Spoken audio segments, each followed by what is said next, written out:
Sa bidyong ito ay gagawa tayo ng disenyo sa ating t-shirt sa pamamagitan ng pamamaraang ang tawag ay tie-dye.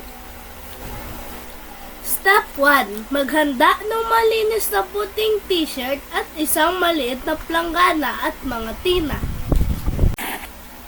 Ilagay ang t-shirt sa planggana na may tubig upang ito ay mabasa. Pigaing mabuti para umalis ang tumutulong tubig.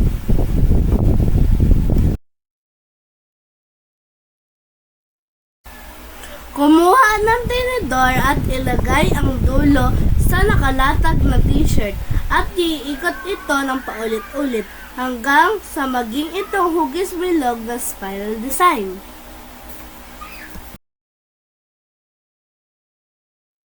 Lagyan ng rubber band upang hindi ito maghiwa-hiwalay.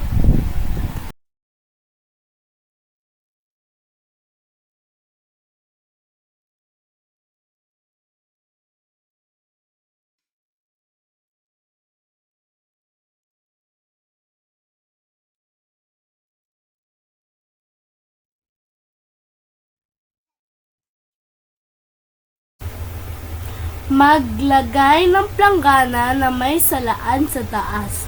Dahan-dahan lagyan ng tina ang damit hanggang makabuo ng magandang kombinasyon.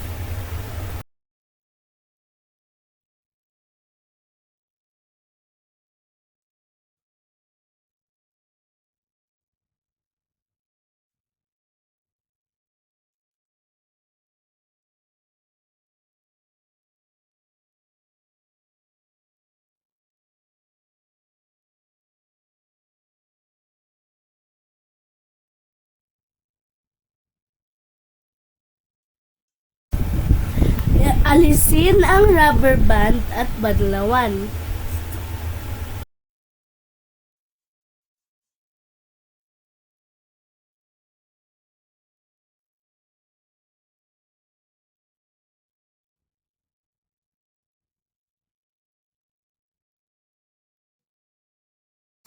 Iladlad sa araw ang damit hanggang matuyo.